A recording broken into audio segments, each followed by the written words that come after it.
Super star. Super ஸ்டார்னாலே நமக்கு என்ன ஞாபகம் வரும்?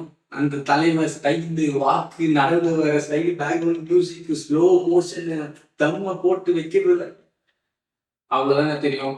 ஆனா அவரு பெர்ஃபார்மன்ஸா நிறைய படம் பண்ணியிருக்கிறாரு. ஆமா, இந்த வீடியோ நம்ம பார்க்க போது பெர்ஃபார்மன்ஸ் ஆஃப் சூப்பர் ஸ்டார்.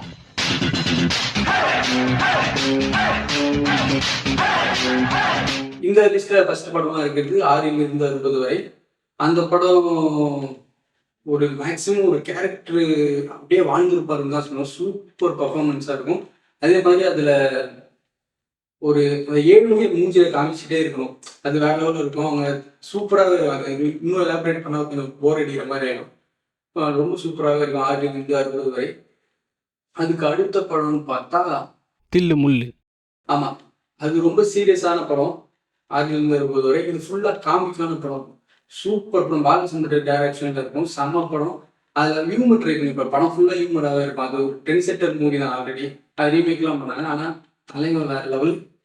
ஒரு சீன்ல கேமியோ பண்ண கமல் ஒருவர், அதுவும் வேற லெவலில் இருக்கும். அதுக்கு அடுத்த படம்னு சொன்னா தளபதி. மணிரத்னம் ரஜினிகாந்த் காம்போ.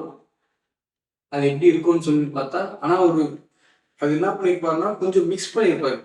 அவரோட ஸ்டைலும் இருக்கணும், கொஞ்சம் ஆக்டிங்கும் இருக்கணும் அந்த மாதிரி. ஆனால் ஒரு சீன் பீக்காக இருக்கும். அந்த குழந்தைங்கிட்ட பேசுவார், அந்த சீன் வேற லெவலில், அதுவே போதுன்ற மாதிரி தான் இருக்கும் பர்ஃபார்மன்ஸ். அதுக்கு அடுத்த படம் முள்ளு மலரும்.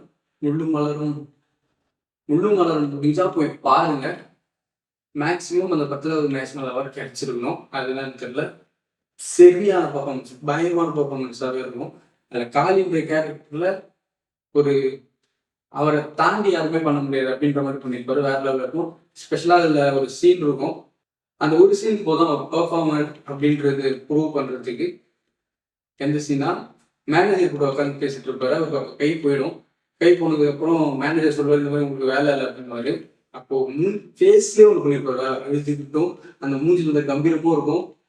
சத்தியமா வேற லெவல், சரியாகவே இருக்கும். அதுக்கு அடுத்த படம்னு பார்த்தா, அதுக்கப்புறமா ஒரு பீரியடுக்கு அப்புறம் அவருக்கு அந்த ஸ்டார்டம் கிடைச்சிருச்சு. ஸ்டார்டம் கிடைச்சதால அவரோட ஸ்டார்டம்ன்றதால அவரோட பெர்ஃபார்மன்ஸ் கொஞ்சம் வால்வ் ஆகிடுச்சு அப்படின்னு தான் சொல்லணும்.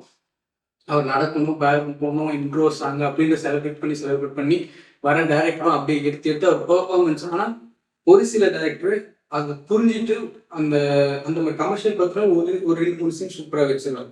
அதுல முக்கியமான பங்கு எஸ்பி முத்துராமன். அவர் அப்படிதான். அவரோட அந்த கமர்ஷியல் பேட்டர்னும் இருக்கும். அட் தி சேம் டைம் இந்த இவருக்கு பெர்ஃபார்மன்ஸ் பண்றதுக்காகவும் ஒரு விஷயம் இருக்கும். ஸ்பெஷலா பைக்காதவங்க ஒரு படத்துல, அதுல மேக்ஸிமம் 6 இருந்து 60 வரை மாதிரி தான் இருக்கும் அவரோட ஆக்டிங். ஆனா சூப்பரா இருக்கும். கமர்ஷியல் படத்துல அப்படி நடிச்சிருக்கு. அது ஒன்று சூப்பரா இருக்கும். அதுக்கப்புறமா அண்ணாமலையில ஒரு சீன் இருக்கும். அண்ணாமலைலாம் ஸ்டைல் ஸ்பீக்கான சீன். ஆனா அதுல அவர் பொண்ணுகிட்ட ஒரு விஷயம் பேசுவார். ஃபர்ஸ்ட் கோவமா பேசுவாரு, அதுக்கப்புறமா அடிப்பாரு, அப்புறமா அழுவாரு. சத்தியமா வேற லெவல் பர்ஃபார்மன்ஸ். அதுக்கப்புறமா பர்ஃபார்மன்ஸ் எல்லாம் பண்ணது. ஆனா அது மாதிரி ஒரு படத்துலயும் ஒரு விஷயத்த பண்ணுவார். பாஷால அதுல கூட பர்ஃபார்மன்ஸ் நிறைய ஒரு 2-3 சீன். ஆனா 2-3 சீன் தான் இருந்துச்சு தவிர மொத்த படத்துலயும் பெர்ஃபார்ம் பண்றதுக்கு ஒரு ஸ்கோப்பு அதுக்கப்புறமா அவருக்கு கிடைக்கவே இல்லை. அப்படியே போக அதுக்கப்புறமா பாரஞ்சித் வந்து அதை கொஞ்சம் மாத்துறாரு. கபாலி காலால கொஞ்சம் பெர்ஃபார்ம் பண்ண ஆரம்பிக்கிறாரு.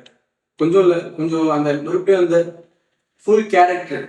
ஆனா அதுலயும் என்ன பண்ணுவாரு, அவரோட ஸ்டைல மேக்ஸிமம் யூஸ் பண்ணாரு. கபாலிக்கு அவரோட ஸ்டைல் பிக்சர் கொஞ்சம் பெர்ஃபார்மன்ஸ் கொஞ்சம் அப்படிதான் இருக்கும். ஆனா காலால அதை உடச்சிட்டு இருப்பாரு. ஸ்டைல் கம்மியாக தான் இருக்கும், பெர்ஃபார்மன்ஸ் வேற லெவல் இருக்கும். அதுக்கப்புறம் ஜெயிலரையும் அதை பண்ணுவாரு. அவரோட ஸ்டைல்லாம் நெல்சன் அப்படிதான் இருப்பார். ஸ்டைல்லாம் கொஞ்சம் இருந்தா கூட பெர்ஃபார்மன்ஸ் அந்த அவர் பையன் ஏமாத்தான அழுகிறதுக்கு மேல பார்ப்பார்ல, மேக்ஸிமம் அந்த சீன் அப்படிதான் இருக்கும். ஸோ ரஜினி பெர்ஃபார்மரா இன்னும் நிறைய படமே பண்ணியிருக்காரு. சூப்பர். நான் சொன்னது ரொம்ப கம்மி. இது பண்ணி ஷார்ட் லிஸ்ட் பண்ணி எடுத்துட்டு வந்ததால அவ்வளோதான் இருந்துச்சு. அது இல்லாமல் பழைய படம் சூப்பராகவே பண்ணிருக்காரு. அவளை பிடிச்சாங்க ஒரு படம் இருக்கும்.